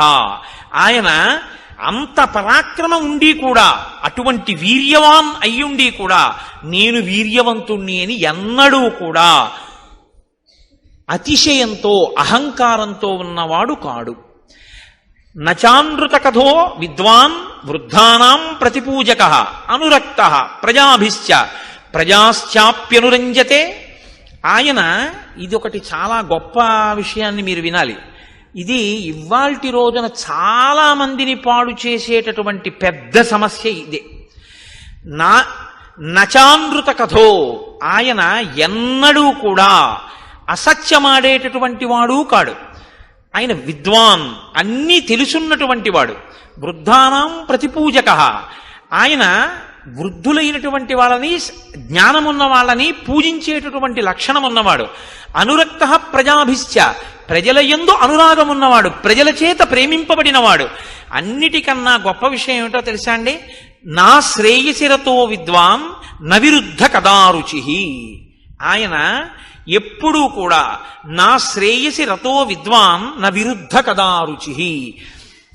ఏది శ్రేయస్సుని ఇవ్వదో అటువంటి దాన్ని చదవడం పట్ల ఆయనకి అనురక్తి లేదు. ఇవాళ నాకు తెలిసి ఏమంటే ఏదో రామాయణం చెప్పాం, భాగవతం చెప్పామని చాలామంది మాట్లాడుతూ ఉంటారు వచ్చి, లేకపోతే ఫోన్ చేస్తూ ఉంటారు. నాకు రామాయణంలో ఈ మాట ఎంత గొప్ప రచన చేశారా మహర్షి అనిపిస్తుంది. ప్రింటింగ్ ప్రెస్లు వచ్చేసాయి. ఈ తెలిసినా తెలియకపోయినా ఏదో పుస్తకం రాసేయడం, రచన చేసేయడం, దాన్ని విడిచిపెట్టేయడం. ఆ పుస్తకం ఏం చేసేస్తోందంటే తెలిసి తెలియనితనంతో రాసినటువంటి పుస్తకం చాలామంది జీవితాలనే పాడు చేసేస్తాం. తెలిసి తెలియనటువంటి విషయంతో ఉన్నటువంటి పుస్తకాలు, కల్పిత కథలన్నీ కూడా ఏం చేస్తాయంటే మనసుకి ఉద్రేకాన్ని కల్పించేవై ఉంటాయి. అవి యథార్థములు కావు, కానీ ఉద్రేకాన్ని కల్పిస్తాయి, కాసేపు లేకపోతే ప్రసన్నత్వాన్ని కల్పిస్తాయి. అది ఏమైపోతుందంటే మనసు మెల్లిమెల్లిగా దానికి అలవాటు పడిపోతుంది. ఆ కల్పిత కథల్ని చదువుకుంటూ ఉండడం. నువ్వు చదువుకున్నటువంటి చదువు దేనికి పనికొస్తుందంటే సత్యము కాని ఒక విషయాన్ని నువ్వు అదే పనిగా చదువుకుంటూ ఆ భ్రాంతిలో గడిపేయడానికి పనికొస్తుంది. ఏది సత్యమైన విషయమో అది చదువుకోవడానికి నీ చదువు పనికి రావాలి. రాముడు ఎప్పుడు చదివేవాడు కాదుట. అసత్యమైన విషయము అది నాకు శ్రేయస్సుని ఇవ్వదు, అది పనికొచ్చేది కాదు, నా ఉద్ధరణకి పనికిరాదు, రాముడు చదివేవాడు కాడు. పిల్లలకి పుస్తకాలు చదివే అలవాటు చేసేటప్పుడు ఏ పుస్తకాలు చదవాలో అలవాటు చేయాలి. అది చాలా అవసరం. తప్ప ఏదో బుక్ రీడింగ్ అని చెప్పి పనికిమాలిన పుస్తకాలన్నీ చదవడమే అలవాటు చేశారనుకోండి, ఉపయోగం ఏముంటుంది? నేను ఒక్క మాట అంటాను, మీరు నిజాయితీగా ఆలోచించండి. నేను ఎవరిని మనసు ఖేదపరచాలని నేను మాట్లాడటలేదు. మీరు ఇవాళ ఒక 5 రూపాయలు పెట్టి న్యూస్ పేపర్ కొంటే ఒక రోజంతా చదవచ్చు, అంత మెటీరియల్ ఉంటుంది అందులో ఎవరో ఒకళ్ళు ఎంతో మంది మాట్లాడిన ఉంటాయి. ఆ మాట్లాడిన మాటల్లో పనికొచ్చేది, మీ జీవితానికి ఆదర్శవంతంగా తీసుకోవలసిన మాట అన్నవి ఎన్ని కనపడుతుంటాయి. ఎంత పొల్లుంటుంది, ఎన్ని పనికొచ్చే మాటలు అందులో ఉంటాయి.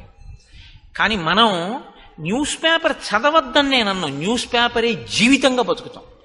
సంధ్యావందనం చేయడం ముఖ్యమా, న్యూస్ పేపర్ చదవడం ముఖ్యమా అంటే ఒక్కసారి పేపర్ చూస్తానంటాడు.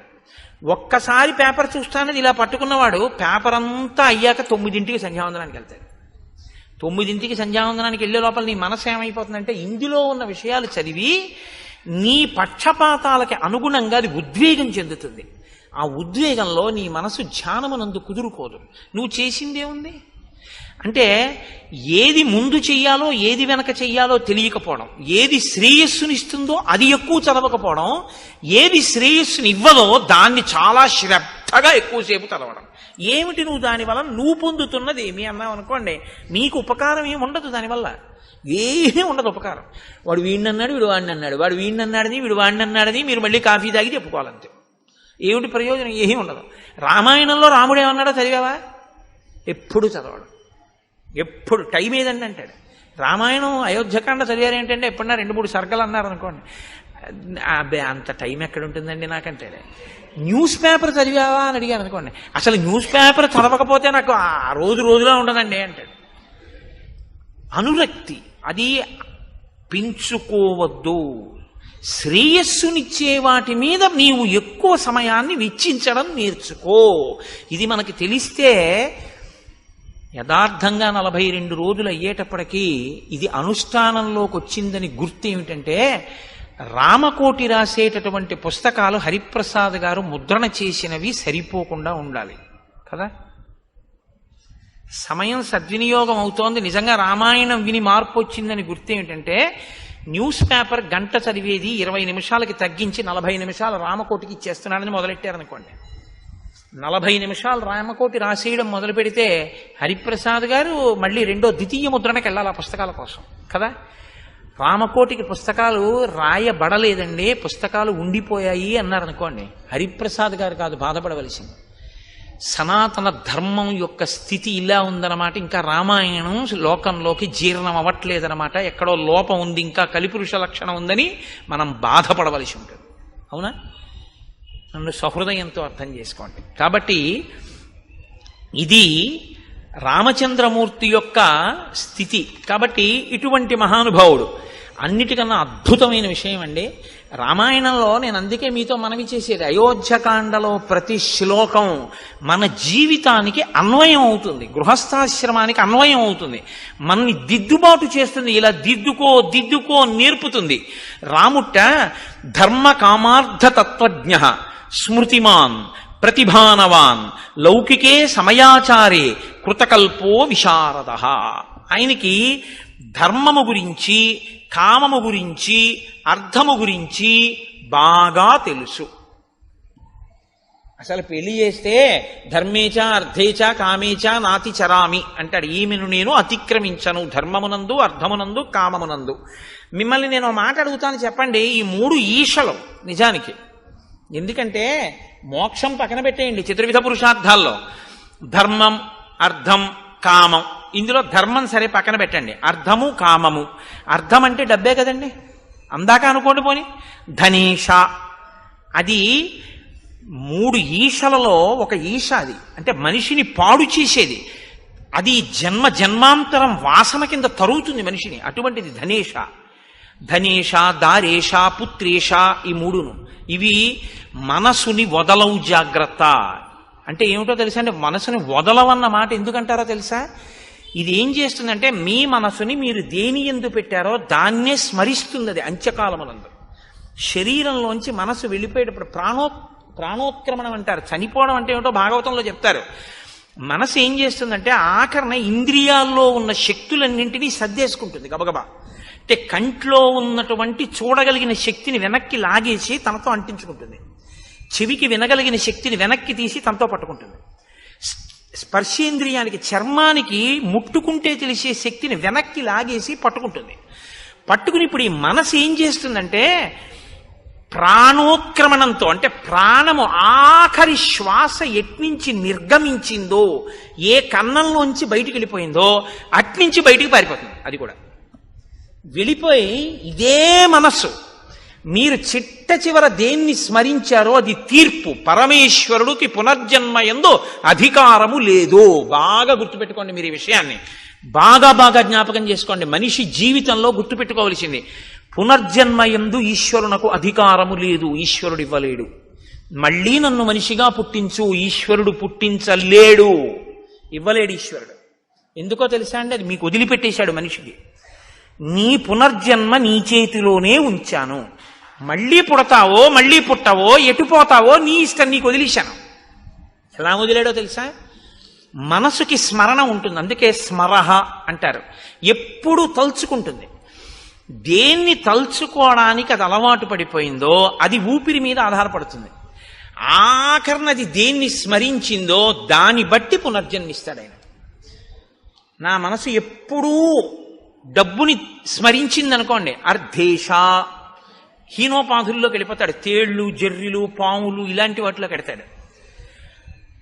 దారేష, భార్య ఎందుండిపోయింది అనుకోండి, అప్పుడు మళ్ళీ ఆ కాముకత్వం చేతనో ఆమె ఎందుండేటటువంటి ప్రీతి పెరిగిపోవడమో ఏదో జరిగింది అనుకోండి, ఆ భార్య అదే పనిగా స్మరణలోకి వచ్చేసి అదే స్మరణతో విడిచిపెట్టాడు అనుకోండి, ఎక్కడో మళ్ళీ హీనోపాధుల్లోకే వెళ్ళిపోతాడు. ఏ కుక్కో పిల్లో ఏదో వెన్నుపాము అడ్డంగా ఉండేటటువంటి జన్మలోకి వెళ్ళిపోతాడు. ఇలా నిలువుగా తిరగదిగా.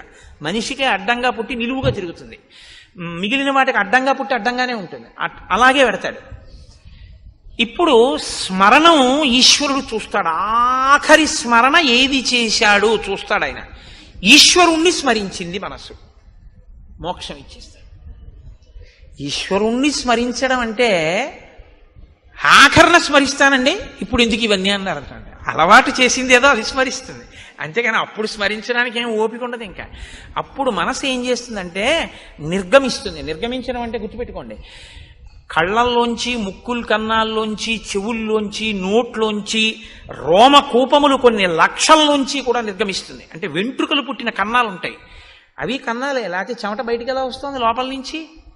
రోమకూపాల్లోంచో అధోముఖంగా అంటే ఊర్ధ్వముఖంగా వెళ్ళదు, ఇక్కడ కపాలం పగిలి వెళ్ళాలి. వెళ్ళింది అంటే వాడికి పునర్జన్మ లేదని గుర్తు.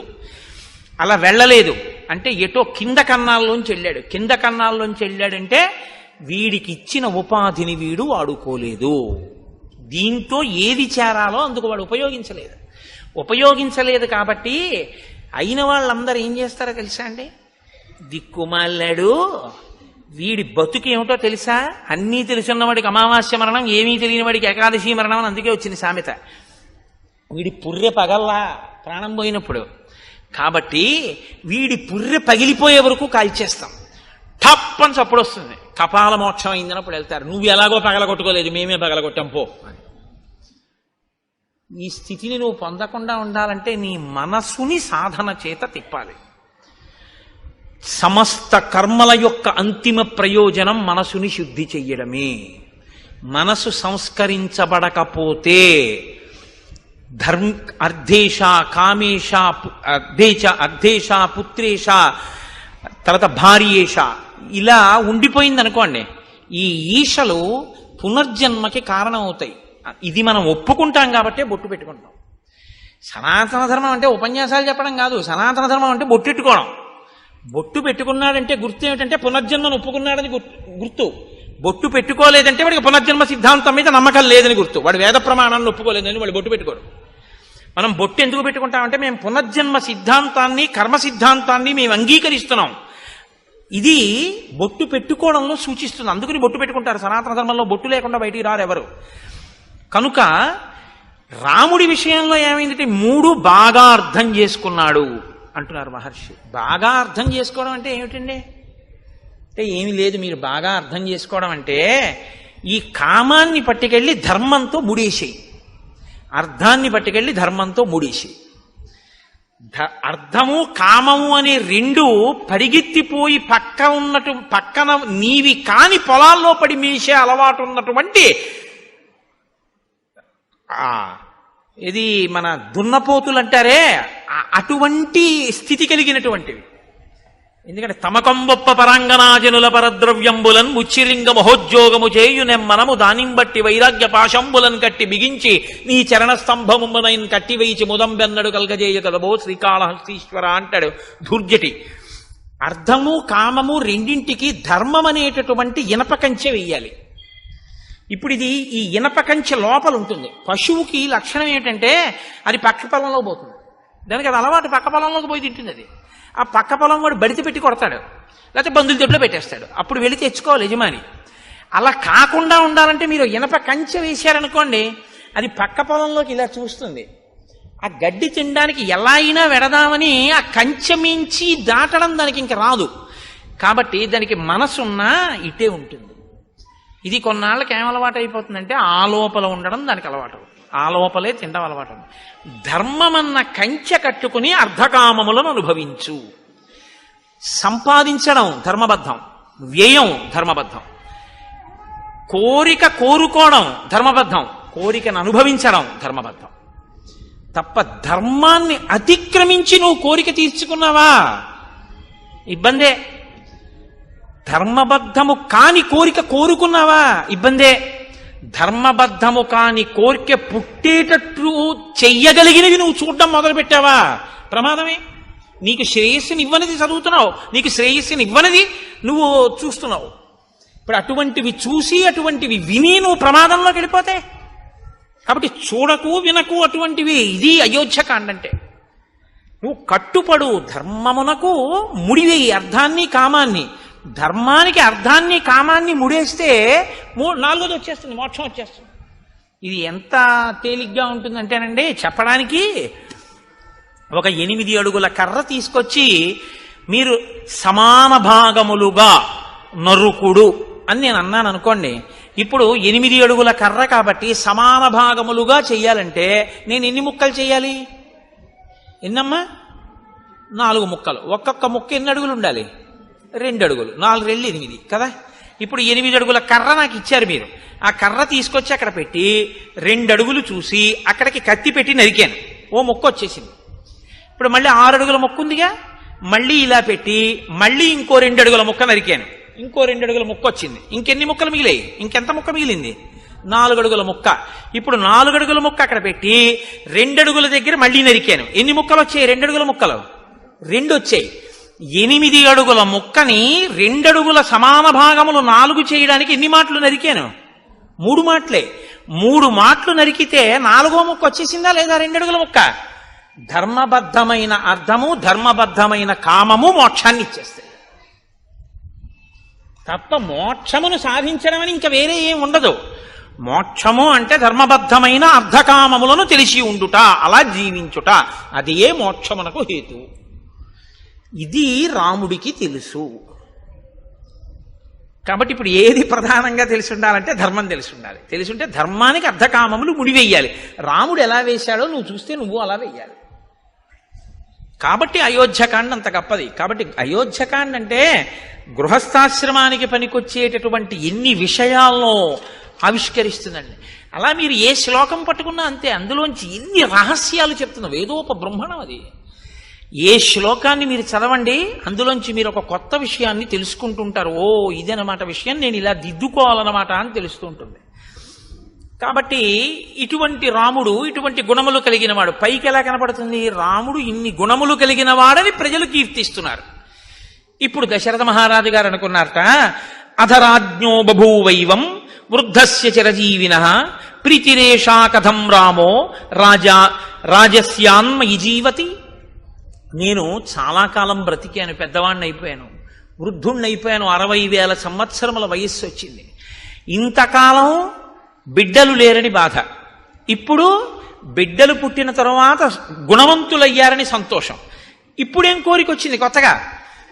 నేను బతికుండగా రాముడు రాజవడం చూస్తే బాగున్నాం.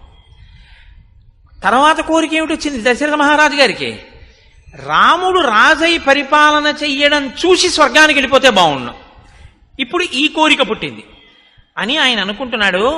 వృద్ధికామోహి లోకస్య సర్వభూతానుకంపనః మత్త ప్రియతరో లోకే పర్జన్య ఇవ వృష్టిమాన్. దశరథుడి దృష్టిలో రాముడు ఎటువంటి వాడు? ఆయన లోకాన్నంతటినీ కూడా అనుగ్రహించగలిగినటువంటి సమర్థుడు. ఎలా అనుగ్రహిస్తాడు అంటే, ఒక ఊళ్ళో వాళ్ళందరూ దాహంతో ఆర్తితో ఉన్నారు.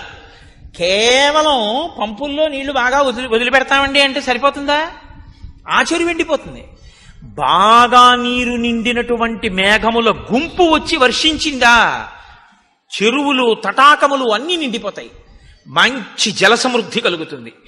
జనుల యొక్క ఆర్తి తీర్చగలిగినటువంటి సమర్థతలో నీరు నిండిన మేఘం లాంటి వాడు నా కొడుకు, అంతటి సమర్థుడు. కాబట్టి ఆ రాముడు రాజైతే బావుణ్ణు. అయితే యథాస్వర్గమమాప్నుయాం, అప్పుడు నేను రాజరికం ఆయన చేస్తుండగా చూసి ప్రాణం విడిచిపెట్టి నేను స్వర్గలోకానికి వెళ్ళిపోతాను అని అనుకుని కబురు చేశాడు. పౌరులకు, జానపదులకు, సేనానాయకులకు, మంత్రులకు, సామంతులకు, ఇతర ప్రముఖులకు అందరికీ విడివిడిగా కబుర్లు చేశాడు. అందరికీ కలిపి ఒకరు కాదు, విడివిడిగా. ఒకరికి తెలిసినట్లు ఒకరికి తెలియదు. వాళ్ళల్లో వాళ్ళు చర్చించుకునే అవకాశం ఇవ్వలేదు దశరథుడు. ఎందుకని? ఇది ఊర్జిత కథోపేతంబు. ఏ అశ్వమేధయాగం చేసేటప్పుడు చెప్పినట్టు చెప్పచ్చుగా, అలా చెప్పలేదు. అందరూ రావాలి. ఎలా కబురు చేశాడో తెలుసా అండి? సామంతులందరి దగ్గరికి వెళ్ళి నువ్వు చెప్పి 11 అయ్యేటప్పటికి వచ్చేసేయమను. సామంతులందరూ ఎందుకు రమ్మన్నాడు చక్రవర్తి? మాట్లాడుకునే అవకాశం లేదు. అలాగే జానపదుల్లో ప్రముఖుల్ని వచ్చేసేయమను. ఒకళ్ళతో కబురు చేశాడు, వాళ్ళు మాట్లాడుకునే అవకాశం లేదు, వచ్చేసేయడమే. ఒకరితో ఒకరు ఎందుకు పిలిచుంటాడన్న విషయం మీద చర్చించడానికి అవకాశం లేకుండా చేశాడు. ఎందుకు చేసి ఉండాలి? ఏం వాళ్ళు చర్చించుకుంటే, వాళ్ళల్లో వాళ్ళు చర్చించుకుంటే ఏది చర్చించుకోవాలి? పిల్లల పెళ్ళిళ్ళు అయిపోయాయి, రాజు వృద్ధుడైపోయాడు, యవరాజ్య పట్టాభిషేకం ఏమైనా చేద్దామనుకుంటున్నాడా? ఇంతమందిని పిలిచాడంటే బహుశా అదే అయి ఉంటుంది. కాబట్టి యవరాజ్య పట్టాభిషేకం అంటే ఎవరికి చెయ్యాలి? దశరథ మహారాజు గారు రాముడికే చెయ్యాలి. మరి రాముడికే చేస్తాడని వాళ్ళు అనుకుంటే రాముడు మంచివాడు కాకపోతే భయపడాలి. రాముడు మంచివాడని తానే అనుకుంటున్నాడుగా. రాముడు మంచివాడని నేను అనుకుంటున్నా, ప్రజలు అనుకోవట్లేదు అనుకుంటే తను భయపడాలి. ప్రజలు అనుకుంటున్నారని తనకి తెలుసుగా. కాబట్టి ప్రజలు అతను రాజవడం కాదనరు, తనకి రాముడు రాజవడం ఏమీ వ్యతిరేకం కాదు. మరి తను కోరుకుని ప్రజలు కోరుకున్నా రాముడు రాజు అవడేమో అని ఎందుకు భయపడుతున్నాడు? అంటే దశరథుడు భయపడవలసిన కారణం ఏదో ఉందన్నమాట ఎక్కడో కదా. ఇది ఊర్జిత కథోపేతంబు, ఇది మీరు పట్టుకోవలసి ఉంటుంది. అంటే ఏదో దాచాడు దశరథ మహారాజు గారు, అది మనకి తెలియదు, తెలుస్తుంది. ఎక్కడో ఏదో దాచాడు, భయపడుతున్నాడు. ఇది దృష్టిలో పెట్టుకునే భరతుడు మేనమామ గారి ఇంటికి వెళ్ళడాన్ని కూడా దూరదృష్టితో అంగీకరించాడు. ఇప్పుడు వచ్చినటువంటి వాళ్ళందరినీ కూర్చోపెట్టి వేరొక వైపు నుంచి నరుక్కొచ్చి మాట్లాడుతున్నాడు. ఎంత గొప్పగా తను మనసులో ఒక నిర్ణయానికి వచ్చాడు దశరథుడు. తను నిర్ణయానికి రావడానికి కారణం ఆ నిర్ణయం చెయ్యవలసిన పరిస్థితి కాదు, ఆ నిర్ణయం తను బతికుండగా చేసి అమలు చెయ్యగలనో చెయ్యలేనో అన్న భయం చేత చేస్తున్నాడు. ఇది భయం అన్నది ఉంది అంటే దాని వెనక ఏదో చెయ్యకూడనిది ఒకటి చేసేసినటువంటి విషయం ఉంది. చెయ్యకూడనిది ఏదో ఒకటి ఇంతకుముందు చేసినది ఇప్పుడు చెయ్యవలసినటువంటి ధర్మానికి అడ్డుగా వస్తోంది. ఇప్పుడు ఈ అడ్డుగా వస్తున్నది 10 మందికి చెప్పలేనిది. 10 మందికి చెప్పలేని దాని నుంచి తప్పించుకొని చెయ్యవలసింది చేసేయాలనుకుంటున్నాడంటే తను భయపడుతున్నాడు.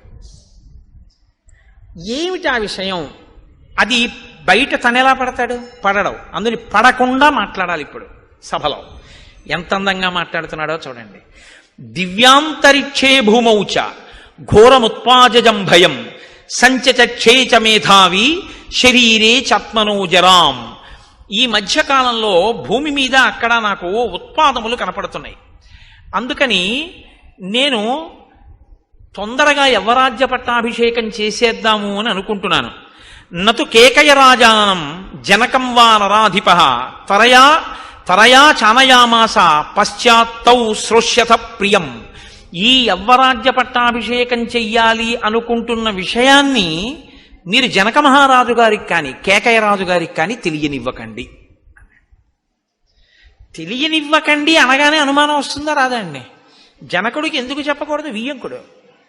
ఎట్లాంటి వియ్యంకుడు? హ్రస్వరోముడు తన తమ్ముడు, కుశధ్వజుడి తమ్ముడు. ఆ తమ్ముడి యొక్క 2 కూతుళ్ళు తనకి 2 కోడళ్ళు, జనకుడి యొక్క 2 కూతుళ్ళు తన 2 కోడళ్ళు. కాబట్టి ఇప్పుడు జనకుడి కూతుళ్ళ కిందే వస్తారు ఆ 4. కాబట్టి వియ్యంకుడు కదా, జనకుడిని పిలవాలి పట్టాభిషేకం చేసేటప్పుడు. పిలవద్దంటున్నాడు. అదేమిటంటే వియ్యంకుడికి చెప్పొద్దంటాడేమిటి యవరాజ్య పట్టాభిషేకం చేస్తూ అని ఎవరైనా అనుకుంటారేమోనని అనుకోకుండా ఉండవలసిన రీతిలో మాట చెప్తున్నాడు. జనక మహారాజు గారికి చెప్పకండి, కేకయ రాజు గారికి చెప్పకండి, వాళ్ళిద్దరికీ తెలియక్కర్లేదన్నాడు. అంటే ఈ ఇద్దరే వద్దనడానికి ఏదో కారణం ఉందన్నమాట. ఈ ఇద్దరిని ఎందుకు వద్దంటున్నాడు అన్నది తర్వాత తెలుస్తుంది మనకి. ఊర్జిత కథోపేతంబు కదండి, తెలిసినా నేను చెప్పేయకూడదు, అలా చెప్పకుండా ఉండాలి కాసేపు గుంభనంగా. కాబట్టి వీళ్ళిద్దరికీ తెలియనివ్వకండి. అంటే మిగిలిన వాళ్ళు తెలివి తక్కువ వాళ్ళు ఏంటి, ఏమంటే వాళ్ళిద్దరికి ఎందుకండి చెప్పొద్దన్నాడు అంటారు. కార్యం తొందరగా పూర్తి చేయాలి. వాళ్ళు చాలా దూరంలో ఉన్నారు, వెళ్ళి చెప్పి తీసుకొచ్చేంత సమయం లేదు. అందుకని మీరేం చేస్తారంటే ఇప్పుడు వెళ్ళి చెప్పాలనుకోకండి, చేసేది మంచి పని కాబట్టి తెలుసుకుని వాళ్ళు సంతోషిస్తారని. ఇప్పుడు మీరు ఆలోచించే అవకాశం లేకుండా ఆపాడు. అంటే దశరథుడు అమాయకుడు ఏం కాడు, చాలా తెలివైనవాడు కదండి. చాలా ఆలోచించాడనమాట, ఎన్నో రాత్రులు ఆలోచించి మిగిలిన వాళ్లతో మాత్రం నేను ఈ విషయం మాట్లాడాలన్నాడు అని పౌరులని, జానపదులని, సామంతుల్ని అందరినీ కూర్చోపెట్టి అన్నాడు. ఇదం శరీరం కృత్స్నస్య లోకస్య చరతాహితం పాండురస్యాతపత్రస్య ఛాయాయాం జిరితం మయా. చాలా గొప్ప మాట అండి. నాకు రామాయణం అయోధ్యకాండలో చాలా ఇష్టమైన శ్లోకాల్లో ఇదొకటి.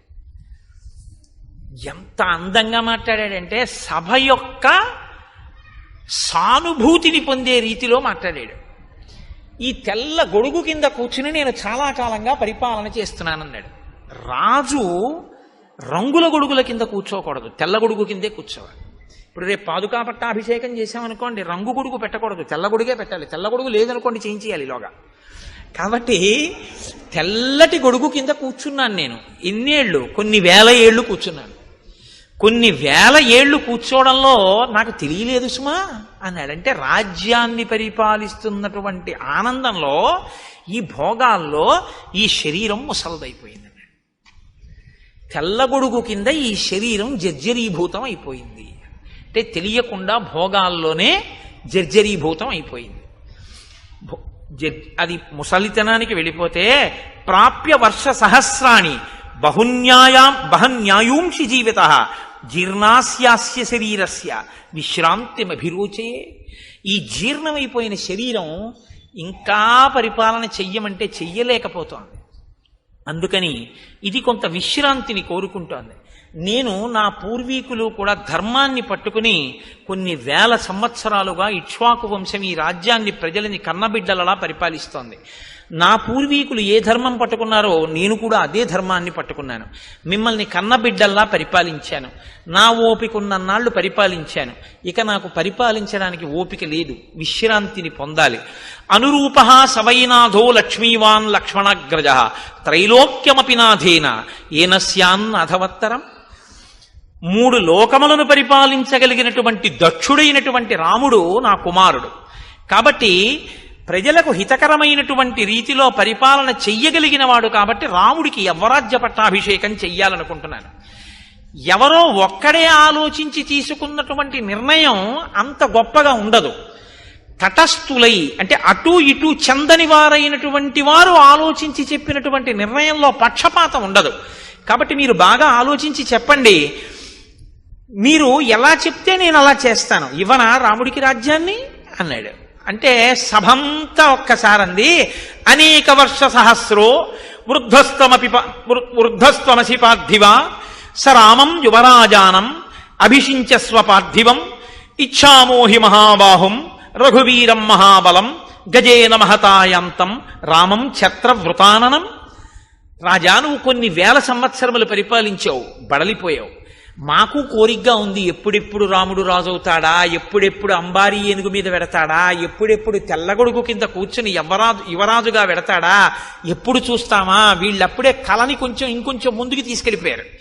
మాకు అలా ఉందని చూడాలనుంది అన్నారు. దశరథుడి ప్రజ్ఞ ఎక్కడుందో తెలుసా అండి? ఇప్పుడు సభ చేత ఆమోద ముద్ర వేయిస్తున్నాడు. ప్రజలందరూ కోరుకున్నారయా రాముడు రాజు కావాలని అన్న విషయాన్ని తీసుకొస్తున్నాడు అనమాట ప్రస్తావనలోకి. నా నిర్ణయం కాదు, ప్రజలందరూ కోరుకున్నారంటున్నాడంటే ఏదో భయం ఉంది. తనే నిర్ణయం చేశానని చెప్పడానికి భయపడుతున్నాడు. అధికారం తనకున్న రాముణ్ణి రాజు చేయడానికి తనకు అధికారం ఉంది, పెద్ద కొడుకుని చేసి ఇచ్చు. కానీ నేనే చేశానండి పెద్ద కొడుకుని రాజుని అంటే ఎలా చేస్తావయ్యా అనేవాడు ఎవడో ఉన్నాడనమాట.